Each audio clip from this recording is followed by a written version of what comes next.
Pemerintah pusat menginstruksikan semua daerah yang ada di Indonesia untuk melakukan pemangkasan anggaran guna pencegahan dan penanggulangan warga yang terdampak COVID-19. Hal itu telah direspon eksekutif dan legislatif Sultra, sepakat mengalokasikan anggaran 300 miliar rupiah dari pemangkasan anggaran pendapatan dan belanja daerah guna pengadaan alat kesehatan dan penanggulangan warga yang terdampak COVID-19. Tak hanya itu, pemerintah provinsi dan dewan juga menyiapkan dana cadangan sebesar 500 miliar rupiah. Pakar Hukum Tata Negara Sultra, Baryun, saat ditemui di ruang kerjanya pada hari Minggu, 12 April 2020 mengatakan, antara eksekutif dan legislatif merupakan bagian dari pengambil keputusan dalam menentukan suatu kebijakan. Sehingga pembahasan anggaran 300 miliar rupiah dan dana cadangan 500 miliar rupiah dalam pencegahan dan penanggulangan COVID-19 telah dirapatkan sebelumnya bersama eksekutif dan legislatif. Nah, tentunya yang menjadi pertanyaan sekarang dari teman-teman legislatif, ini ada kekeliruan. Sebenarnya ini menjadi bahasan bersama.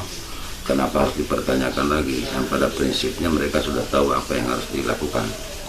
Nah, kalau memang itu menginginkan mempertanyakan progres, itu harusnya dipanggil, bukan menggunakan dengan statement-statement di media, tetapi aksinya mereka harus memanggil, karena gubernur itu sudah kebijakannya untuk membentuk gugus dalam penanggulangan COVID-19, maka gugus itulah yang berkoordinasi menjalankan kesepakatan antara legislatif itu tentang anggaran 300 miliar itu, tentang pengalokasian itu, mengundang semua instansi terkait dalam rangka membahas progres apa yang harus dilakukan sesuai dengan pengalokasian anggaran.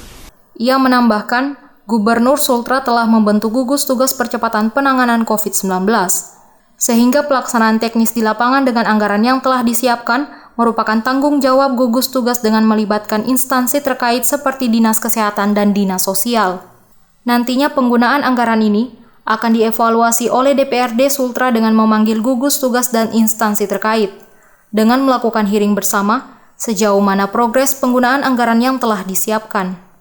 Dengan dasar itulah sebenarnya DPR untuk mempertanyakan progres apa yang telah dilakukan itu harus memanggil hearing gugus penanggulangan COVID-19 dengan pihak instansi terkait dalam ini Dinas Kesehatan, Dinas Sosial, untuk bagaimana menyelesaikan daripada hambatan daripada tim medis atau bagaimana dengan kondisi masyarakat yang sekarang ini dirumahkan. Nah, di sini bukan disalahkan gubernur itu sudah membuat kebijakan, membentuk gugus yang harus menjelaskan secara teknis itu tentang progres apa yang harus dilakukan, itu sudah bukan lagi ke beliau tapi itu sudah teknis. Ia berharap di tengah pandemi COVID-19, saatnya kita saling bahu-membahu agar secepatnya bisa keluar dari bencana ini. Demikian, Hardiono Zimani, Lulopedia melaporkan dari Kendari, Sulawesi Tenggara.